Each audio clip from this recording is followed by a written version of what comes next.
enti ye be hia ho na wo de wadwen kire no atumi aba mrepam ye de betwemu e de ama na yenso ye kan Kase3Bo e de ama abi you know dada guys na we see there apai se bibi no midin fia da hima fia adepa ata mini aba emema nyina nuaba afia kwache adepa unya mo mema no munya wo be ye wade o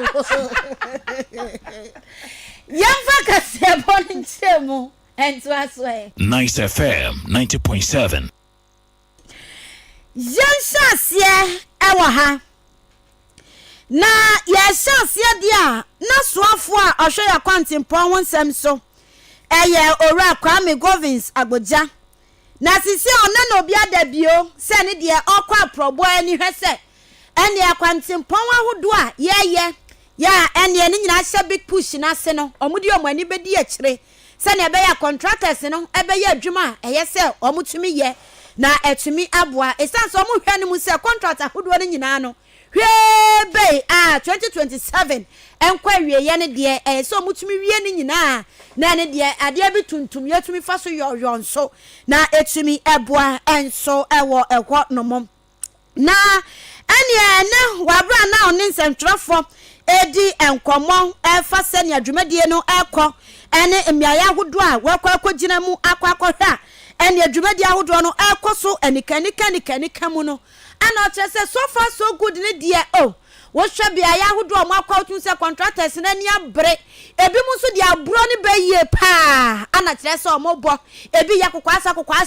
adwuma na so mo ye aso mo nye enti ama chese akwa ye bibie ho na eye big push na mo ye no omo fanya manyo semo da bi esanso omo aba ne de omo sum Ghana man enyo mamanyo ko ana omo sum ni senti omo behwe se ne de ekwan no ne kwan so no kwan so ye betumi aye na ye nso ya ne papa na contractor wo mama ya kwadro wa bra sisi contractor bia no wo betumi abegira bonten aba beka se ana ye ntua mi ko nti na kwan me ye sense ye tuo bia empo ekadada na ho nyina ye tuatua enti o kire se wo hwa contractors ni bi wo a ebi mu kra be wie omadwuma by 2026 enkwa wieye na ebi mu awie esanse ebi mu ya no pa wie anwumre 3 shifts obi na ana obi ada ebi dan na ebi ye adwuma na ebi kọ na ebi rest ebi nso ya kwadro na mbom ono de obeka se wo ye be hu se wo ya kokwasa ne de aba no enso so kro obeji contract no afi wunsem e de ama obi a wa ye krado so obe ye kwan ntem amaga na fo atumi enya ekwan pa afa so a yentie nsem a ora kwame govins agboja edi tu dwan bi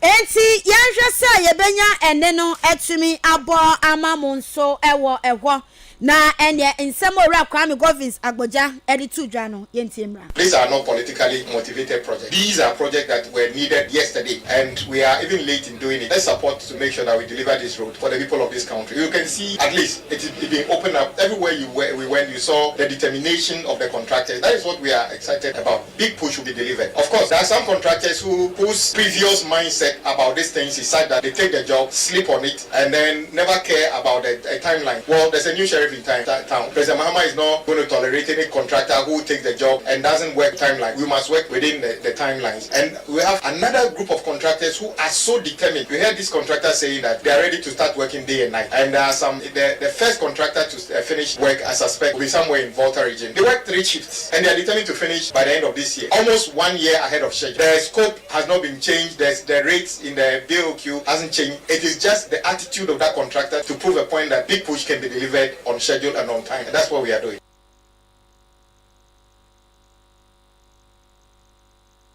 Aha, enti awonsem senia esifa etie eho enono. Na sane de ya trese omo ya kokwasa no. Ya beji won contract efi omunsem ana ne contractor. Wo ko prisi abogwa so kwan na ya de ama ne so onye ne de. Ene wanhwa ade enchi ana na wotwe nkwa wieye ana abusumi nkwa wieye. Senyame amba fie na ne fie abefo anja ne paade an contract no ya beji afi ne nsem. Esense road minister ekokopie mo kwan so a ɛne ɔhwɛ sɛne contractor kwa ni kwan so na sɛ bibi nkoya ya bisa ne sɛ adenti na we kyese oni hɔ ɔmo abɔ no ɔma yekɔkɔ bisa na ɔmo kyese anano minister ekobisa na ɔse highway mpanifo se onja kwan ne ye highway mpanifo nso kɔkɔ bisa ya ɔse ɔgye kwan plan ne den kwan ya ɔbɛfa so ɔbɛyɛ ne nsan kan kyese ɔkeka nsɛm bebre we kɔ ɔse sei enti enra wabro wura kwame govins agbaja ekokɔ pie mu ɛwɔ hɔ a ɛne wankwan kɔto no na kyese before has come ni na sɛ na no bu afu yie papa sɛ ɛba ne sɛ sanso no ankasa emre bi atwam ankasa contract na ankasa san kokwasa oyentinka ye di afeni nsam ana ne de kasa ba mu ana yesi ɛne ye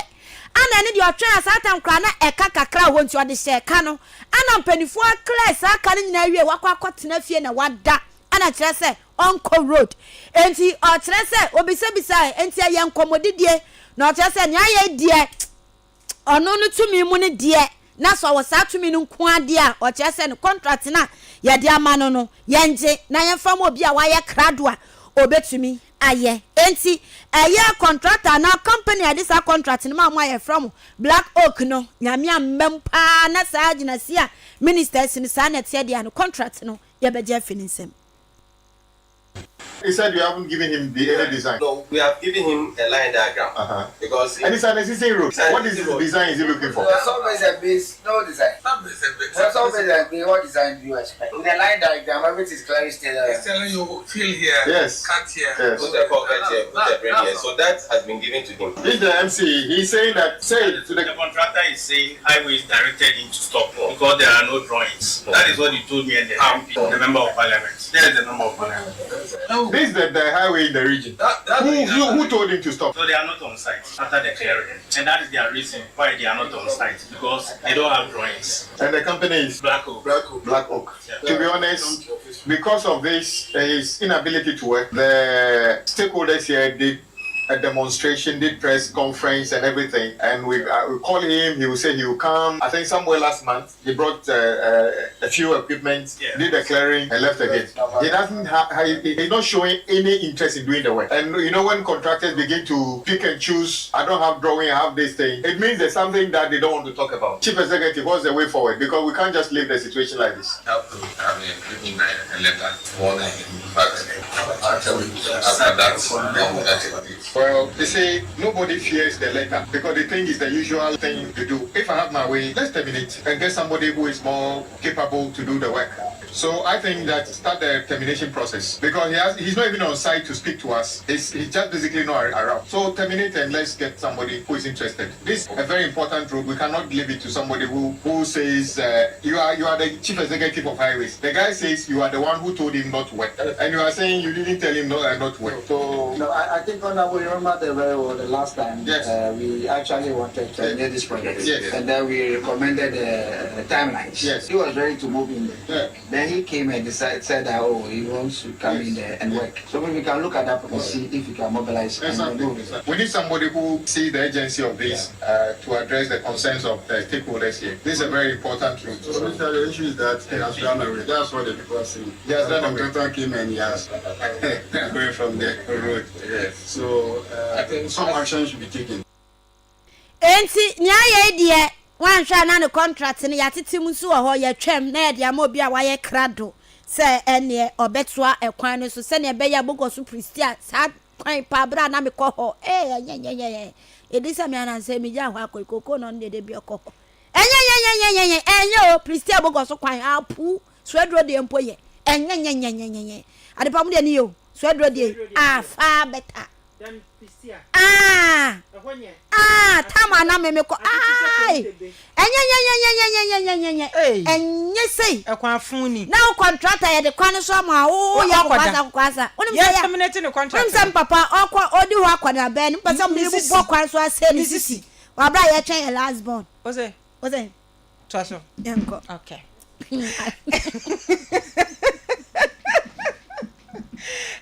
for yan swan na so na yanko ensem foforo emum ye kwensem foforo mu de yan free accountant pon ho nsem ani yanko galamse eji din eje ne ho mena edi adencheche ewo my Ghana mo se galamsey de ya ka ma sabio nsam trofo kra no ya bre galamsey ho nsam ya boso asiso aka na ya beka ya yomun kompo kakra nkohwe achie adano da aban we ba ye no ene wote kuo bi eye National Anti-Illegal Mining eye Operation Secretariat eye twaniti awa efre Nyce eye June 2025 on the 26th ena aban yi epa hontoma wo ba ye wodwumedi abodi nyina ekonkan ekonanim nano ena nanso bete yeso mokwa Ankrobia River wo mokwa ne na bete garamsefo tufuma gudi a wonfa ekwan paso ntini akwache bi ne ade makogina mranim na binsu dwane China fo yi ne ye bobi ne ade omokọ nano ena nanso wodwumedi abodi no wo se ekonim akoba ye chenkofo garamsey esotia na asama ne humene som nano Ghana fo bi cheso ye hwenimos fo dwumedi abodi together with the blue water guard are doing a marvelous job out there. I think that we've constantly been feeding you with the operational issues. Rivers like Ankrobia since 20th of February this year, we've been on with daily operations. Ankrobia is over 190 kilometers. So imagine when you are going on it a day about 4 hours, you go, you come back, your transparency left on the water, you have to cut them, remove the metal chassis and things like that. Behind it, we have arrested over 277 people from Galamsey space, out of which 163 are foreign nationals and 100 and something are Ghanaians. Actually, the Ghanaians are smarter because they can escape. They know the terrain. Probably that is why. But there are about 112 excavators. Back to sender, yadiom komukrom, and a Ghana for and kind so dear. Yadioma Coco Jinam Ranasa and Mra and Shay, Yanto Manona and Mra any woman. And when in Padra was Sir Asomu, was such a musen. Excavators are one set to Mikaya 112. Siciano 1 year Kase, and what Ministry of London Natural Resources. I want to say, yeah, excavators Nina Egua, simple and will be cast of a so called excavators now. Womba to me a Sony Pan in Sabria, Edna Quezan say, Ghana for the Yania Dreamayena. What your sister Abuba was Sasomudie, and 124, and also Wamajia, and what Ministry of London Natural Resources for Australia, and to watch us on Jumadiano, one more dinner crotching a finning Caribbean home, and into a bay Jumadin, your small mind, Tamania Somodie, and follow for the Hokra, Canaboa, Ninsam no any. There's nothing like politics. We meet you there, we treat you as an individual who's committing a crime. And therefore, we don't want to veer into the arena of politics. Politics is for the politicians. But when we get into the Galamsey ground, it is individuals who are committing crimes. Minors, together with the Blue Water Guard, are doing a marvelous job out there. I think that we've constantly been feeding you with the operational issues. Rivers like Ankrobia since 20th of February this year, we've been on with daily operations. Ankrobia is over 190 kilometers. So imagine when you are going on it, a day about 4 hours, they go, you come back, your chanfans immersed on the water, you have to cut them, remove the metal chassis and things like that. Behind it, we have arrested over 277 people from Galamsey space, out of which 163 are foreign nationals and 100 and something are Ghanaians. I should say the Ghanaians are smarter because they can escape, they know the terrain. Probably that is why. But there are about 112 excavators which are seized and secure that I can always go and show whoever wants to see. They are under the authority of the Minister for Lands and Natural Resources. There are over 4,000 chamfans which have been destroyed from our water bodies. And then weapons, currently we are in the process of processing seized weapons. About 124 weapons assorted with majorly pump action guns have been seized. And we are in the process of handing over to the Ministry of Lands and Natural Resources for onwards, handing to the Ministry of Interior, Ghana Police Service, and Small Arms and Light Weapons Commission, so that they can be documented properly and destroyed where they need be, so that the story will be that of a straightforward one and not a crooked one like you highlighted we've seen in the past. So we are focused, we are poised, and want to assure the good people of Ghana that NIMOS will be active. Our focus is the water bodies, and we want to pray and hope that come July, when the rainy season stops, we may see a few water bodies clearing, and then we can sustain it to other areas. Enya yeti ye eye kana Dominic Boa eno den se wanyina dia to jam eye nine more Santa Galamsey task force penimpa wadano ensem trofo nhie mu awofra ye ne hyehyɛ ya de agu akwa mu se ne beboa ne wodwumadi akwa nimu wakyerɛkyerɛ mu na afin so ne niam ahodo wo ba ye kwa afi ba ko ne no watumi aye na afi nipa dodo a wonsa so mu excavators a wanya chamfans ahodo a wahye mu na afi ne weapons nso a wonsa kanyina no wakyerɛkyerɛ mu na kwa mu no was Gana for say woman dear woman for amanyosem odwumadi a wodi no womu di se kwanten kro womu de musa amanyosem bia for hunti Gana for say na ye ka ye tete ne yenya adwen free so no mo ba na bebia ye tufuma gudi onfa kwan paso dia womu be chewo emra enso ene wo ebedi Nyce 90.7 awia prem to Gyasogyaso Kase3Bo ana wasugusi ye beto Kase3Bo no so na mbom enipa hiamoa enipa hiamoa nti yemwa ye nua bai wate ase sanso bai na nimu ni nsuo na nya asem ketoa ye nua bai bi kire se ofaka ewo University of Education wini ba entrance wono kosi ye ewo Pomade police station na osi ye no wajani iPhone 7 Plus ewo car ne mu na ot back seat e wonso de ye nsem bebre enti ye besre wa fa taxi bia anopa ya mu a wahu obi iPhone 7 Plus wo mu no enkasa we de mi hu ni wura hwehwe wa befie ha da ni ase ni nsuo enya asem ketwa nti e pa cho maninsanka yesrew maninsanka wo de befie ha oh ne nsabeka ana wo de ebedi wo ho a e bia wo nsa wo de ma driver ne mfa nkwa but me say we ni ba drivers de omunya nko ade a omo amfa nkwa ba bia kwa mo de beba na nsefe enti mpa cho na wo de aba na ye nua ba no ensa aka enso ehonti yesre why nimpa hiamu ayemwa no wabra na ade ayeren afa yentoa Kase3Bo no esom trefo obedi akire di ma NDC amanyoko no ayowura Mustafa Gbande na ode atodwa ekire se sisia no wo hye eye anyonkofo ne nkitahodia eda aban ani NDC amanyoko ni ntamu a ase enhyeda nhyenkuran sa oh abane pon homoden e wo soro wo obi ani agedie na momakwa yese grassroots no kwa yese NDC amanyoko ni mankasa no emu grassroots ni emu executives ni emu penifo makoma homodie mu ni ade ase bibi enhyeda nkwaye enti amampenifo yeso omukasa no omunsoso omato omane nare kasa hwe yen kasa o na woni obi yade na nipa no hwe wanem di na enipa na nkasa se nipa no suro no trumika kopa ne chew se ni obeye gbegbegbegbegbegbegbe se nipa no ye gbegbegbe wi awie na mbom ni ode de ni be hwe wo ko no hwe wo ba no hwe kotokoto nyina ewo ni tirim ni santi ebenya se mprempre empenifo ebe hyase eni mpenifo awudu ayese omutwe eben wom na eni de niam awudu ayese omututu ewa amanwoko num na bibia akoso no omutumi tutu entisa se ne mpenifo ne bia ya omadwen se omude omunkasa grassroots nso hyase se omu form ho adwen no omu beye bibia ama Ghana fo nyina ani age na mbom omamanwoko num na nkasa de wanhwa na mafia works bia akoso a ebe shoko nkra senior eshoki NDC amanyoko no enti omo yesro ho yie no na omo amusum diem omo ye yie sanse ebu ba bi se abodam ohoi wo ba wo bo frifie na wo di pia bonten wontumi kobo fia bonten fem ba fie bo frifie na fa kwa bonten na ene ye hu se ene ye na anya yie ana wo di apie sa wate ase enti ehu benya se mpremprem komodie ebe hya ase akọ enti sa na kote kofa so de a ebe ye hu pa.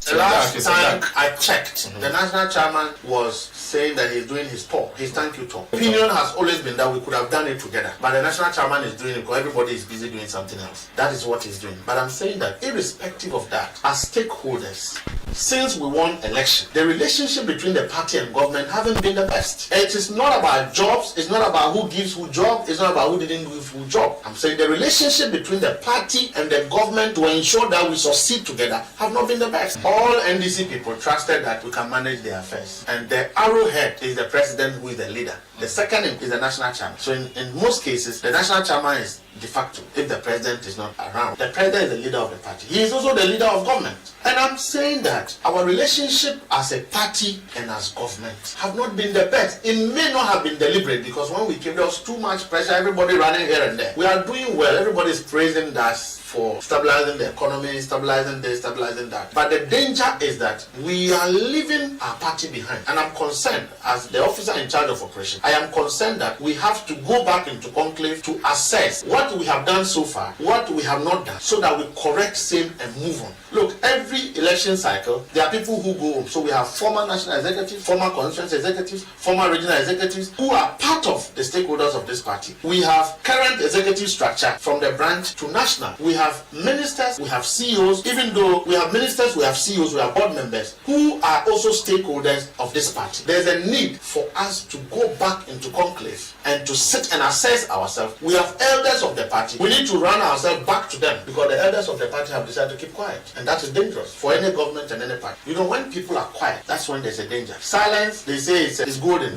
But silence is the medium through which people perpetrate mischief. We want to bring everybody back, take responsibility, sit as a party, sit as a government. Let's look at how to move the machineries concurrently and make sure we succeed. Enti woma gufie ekwamu de woma fonfon amayase nyina tutom amkrampa nyina piepie na aduane no wo de mabontin sofo na omu dibo monim to na woma nso gufie rama sa na yeye no ne sa ma woma ne meya mkasa ma me da ma meya na ne dia antimansa anti ya anti akosuama no ya kwadwo kwasi bumaji o na mo aba abaji bi na kom de woma we say akosua kwadwo mumaji o na woma no mu ti o trese sisi ase amamo na ndi ti amanyoko no bu ni sa na akoye ebi mo ani age pa na mbom ndi sifo na nkasa de ehye ade ne sisi se meko omo bre so wo ntumi nka ana ne de odi atu we oh benzo muntu minkasa bezidaka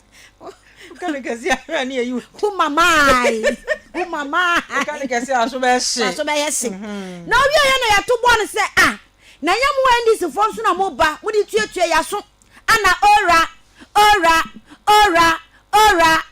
sisi ora yi egu ana se ora yi ti ase na se engu yo ewo ho na mom eye mre wari ase omu ye adwuma unse bibia ye mra Ghana nya omanya wo che kronfo wo se mato de oye kronfo entinti na obekwa kwahu se obi kunimpa wa kunu etuo niamia na mekunu nso ye beka se emfa no court ye bepe lawyer kra ma no won se nimpa ne di boni no obi gina we fom twa bode pa wa twa bode na betofom ebi kwa wa ntofo wa che no wosoro enso ye se hey oye suspect Ghana mra no sanete enti sikane de bi mu adi ye omo nim so mwadi na mom eye emrante eye nkakra nti Ghana fo enya ntoboase emfa ma won bibia ebekwoso kama na ba mo ba na nye ora nkwa mo ba so mo ba betoto niema na bibia akoyie sisi niema akoyie enti nkakra ora no nso ebefa. Jailing is not as easy as saying it. We believe in that. Some of us did some investigation. We had the facts. We believe in it. I stand by it. We believe that certain people have stolen. But the law in this country says when you catch a thief, you must take the thief to the police. The police must do investigation. And the police must hand over that thief to a prosecutor. And that prosecutor must stand before a judge to prosecute his case. It is not as simple. If it was in like South Korea or some places where the least evidence is enough for you to execute somebody, I would have been very excited because some people deserve to be executed for what everybody is not happy, including the thieves themselves, because they are telling you and I that we can't jail them, and I see that they are thieves. Most of them who are making noise, I'm sitting here and I know that they are thieves, but everybody, we are all on the neck of our system and saying that we must get this done. NDC didn't come only at the back of oral. What has been stolen can never be important as protecting the future generation. Oral and any other policy was important, but what is is more important is the safeguard of this generation and the generation to come. Number 2, from the day we remove President Akufa, people who get pregnant still got pregnant and they have to do maternity. People who have been birthed, have been born, and the system must take care of them. People who are sick must still go to hospital. The system must run. People whose money and everything, their businesses is down. The economy must revive for them to be able to do their businesses. And so for these areas, we have done so well. There's no government that can do everything in one day. It takes a gradual process, and governance is a matter of credibility and integrity. What you can do it. What you cannot do, you leave it as it says. We cannot let MPP who have done well dictate how we want to run. Enti ayemra no mudi so omo ma enye MPP for omo chese omo na area sesika na omo gusu hwehwe omo age ne me chese na mo si owura na mo ba ye kra mo ntumi nchi obi antum besi ndene na omo nso mfa ahopepre nkoye bibia anti eye ntobo ase Eyen tubuase dia yemfri hwai na yenhwe yehumesua afam Ghana Education Service mechaso ye hwe yehumesua nsam wa modern krata ababonten ekodia magana fonia na fet achetrefo titru wa motro eye promotion exams no wa motro bi no enkrata yi ekodema omo na nkrata ni munsam ena mebekenkan kama sane yetie ni nyina ede amamo nkrata yi penimpa wotro krata public relation unit headquarters and crying ministry branch post office kahubie and crying any ya 13th of May 2026 and ankrata ebaye in a munsam any the crime asye share ya pomode ho nsam GS Ghana Education Service omo kache Ghana fo nyina titru ene atrafwa womo etro 2025 teachers promotion examination no womo tro sa eye ensopwe ni bio no womo kacha won se won resource no ababonten resource no aba womo release ni ene wuku day eye 13th May 2026 womo tro se nyame ya doma ewie no miensa kran ena resource no ebeba womo tro mu so pese wo check resource no so passe ana wan passe abomodia na ko eye GS womo website GS website no eye www.gs.government.gh me sense so biem was say website no eye www.gs.government.gh na wako website wonu akwa check say what passe and answer went to me and passe GS for kwan we so emo bibia tirim kwam acheche forward wo hu share and so hwe mu tro ye nyina no wo mo tro so mo mu nyina etin kwa no mo hwe ni mu se wo metumi akwa check on resource na nkunim die and so etumi akodia mo mu ntin kratai nipa ne nsa hyasia wo sign krogen eye owura eye Daniel Feyin wono ene head of public relation ewo Ghana Education Service. Yantu Kase3Bo no so a ene sisiai wono mu a ewo hostels ni ade anyasem ketua wukopie mu ewo ene eye Pentagon hostel ya ewo eye University of Ghana campus a ewo na nsem ni nyina hyase bubo fiye ede ba ye kire se hostel na ene awofo bi abomoden apra nya sika sanya me bai kosua poyimu kosua de no wo be kona ne hostel sika kra chen semester no chen school no be kona nyina mfinhia nan ni nyina wo kan bom a school fees ne kra semester hostel also chen no enya asem ketua enti ene ekwakoba se acting commissioner ekwakopie mu eho eyora Frederick Opoku yenya yehu videos ni ade aba ene amasisi akwakoye hanyanya yesi ene ye ba beti abadwoku no mo ahwe na ban hostel ho ebo ne ade o mo ahwe regulate ni ade we sansa se ye ku asukufo ni bidie na na ne ka na obi se bra wini bo fo so si ya pamu chao hostel agent ba ku bia minim no mimbo ni di o se ya nsuma mo ma bia ma ha beti mo dwe na eno ana sansam ya be ya yegusu a ya kika ma ene eda ho han ne ehun sensem nyina abai ana eneden eye krata edifi management of Ghana Hostels Limited edi aba kire se ene mwani munyan animanimu nye impremprenya ya omode krata na bai omu hia che pase tie ne se kutu se bam edi afi eya acting eya rent commissioner enchen ora Frederick Opoku omebu nkotodwe osi ye man kan ye kra manu afum basa o kan na no de omeye bi se wan kan ye esa so mu kire se ne nsam obeka ye no bebre na enye no kre ebo no akasa omudi hostels no eje no enti sada ne kra bia enim enso eho na mokrata no mama tro se ewo mu se ampa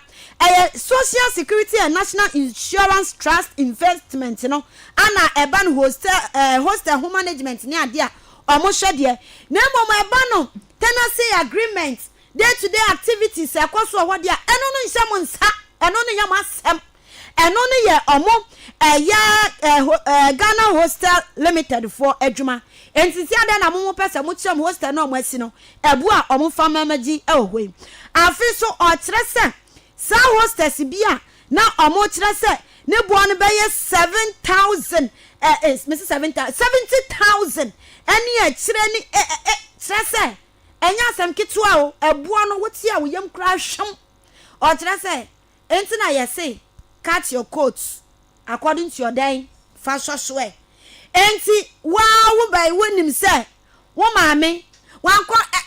mpacho maame batomi na mi bi mami o eye fresh eye come mpacho wo be hwe mi a wan hwa enti safo no so no mo yakesesem enti wo kwa na wa hwe wo sika ho nya hostel na ebe so no esan say wo disuo obi owo no aba no we ya mo kasa de boy de eye chicken change e de ma no enti ano so be kom no omo chese no air condition wom enema bi a wom no wo hwe bo na eno anu nti wo betumi ana wa ba beje wontumi a na ne de ayi ne student mattress bi di dem wakwa akwaje adesua na okosua wankwa nkobo life enti se we wona wo de awo sei wo be ba ya kese sam abra wa wonim sa wonya kese a ene wa wo jejereje enti mo mfa ne nyina mbo mu nkire se om hostel ne boya de sense om hostel ne de ebo no eda fom enti nsem bi a wakeka na ye ngwase e de amam ti omra na mama pam chow enti sa omani ebebre ne so pa ene omode sakrata we aba yentu ansam no so ne yenko ensam foforo emum MPP amanyoko ne mabia baba kasa echemu sesenia enne machu majao ya de ensake kan eno womo empene so enyintum na nyina efo no se enne no regional chairman adodo na afro no abronye DC ne din ankasa shadakam eyo ora kwame bafo eni enenne police for nsa chini biomo de nakotum se wonko remind na wotwemienu wonko ensambra na adano day eye mebos eye epoboso de toso do miensa on the 13th and police for nsa koso ni muso wamra na enhwehwemu bi entime enkoso sansa ni nsem bi a woka no ene nkrata bi odi ababonten no emwa kwakwa ye misinformation ensam no enimu ene woka yetoto ya no a wokoda mu ene yasan yi no yeyi ni na enne ya sansa chini biem ezan se wo mo kire se ni nsem bia wo sake kan ye no emwa enu nti won kwankwa twini mu biem won kwa na wotwemienu wo mesa ye ni nsem ni hwehwemu na ene ye nsa so ni mu a wo mo kire no pe NPP mabi ejina simpio ni apostle de nsem bi de ato dwache se seni aban yi omo hwani ne de wo mo no emuoma be mu enye no na ebe mu omo aka omo no apaso se de nya no wo mo nka wo mo beka sini pempen wo sini pen enu nti se niam bi nkoye no mo beka ne ebe kire omo de a wo mo beka na omo kire omo nyina wo mo kire se enye we na omo yama na bo mu hu eniam bi enkoye wa banyama mu no wo mo nu ye bo mo so omo mekasa enu nti kasa na ena omo bekasa intimidation bi ni wa won be yomo bebu MPP amanyoko na bem yenkotie wonsam ni bi people can build MPP. MPP will have foundation. Even the revolution, when they are murdering people, killing people, NDC stand strong and fight up to date. So MPP is not a party can just cower us, arrest, intimidation. That will let us shut our mouth. Maybe the MPP have a foundation, rule of law, and we believe, say, wherever it is, we will come after it. We have foundation, and nobody can think arrest our members or our guys for the country that can make NDC remain powerful. MPP, the elephant, where you go, check all animals. the animals who don't forget what we did for him is elephant. Also, or no, abua, fear the only young man. So the NDC shouldn't forget they are dealing with elephant. Elephant is strong and will have foundation. Even the revolution will survive, not a democracy government. Enti wey MPP amanyoko ni mabi ene yete woman kano woman chiremu so omode say ye chew ye fahe ye de wo sen ye de wo kwa ni ye de wo kwatum ni ye de ensa keka no enye no na ebebu amabamu kra elephant ne de osese okwa owure ma wosono aboa woso wom eno ne wo mo sembo no eno nti bibia mu amabam enye de omo ye na epusu omo de anya no wo mo bekantu pa mo nchi omo nyina setan na no wo mo ebeka enti we nyina fa abronye disia ya sanso achi ne biem ya san remind no na watwe mienu so wonkwankotwiri man na wo munya na sam no mu enhwehwemu mu nsem bi ene yakotie dia bai Yamfa Kase3Bo no ensi adwentre bi e ba etew yamfa entoa so we si efe no kwaku ya otie Kase3Bo edi fi Manford in happy birthday in advance enkoma kwaku bakazi ana odi aba na crispo fufo nso ede aba ana osi mampani fo mo aba nyina nia na adwuma ye nswani ombo hute eya mampani John Dramani Mahama Rich BMG wo sa boy we wo sa brantie we wasam de emre ni ho mepebre menya ho bre pa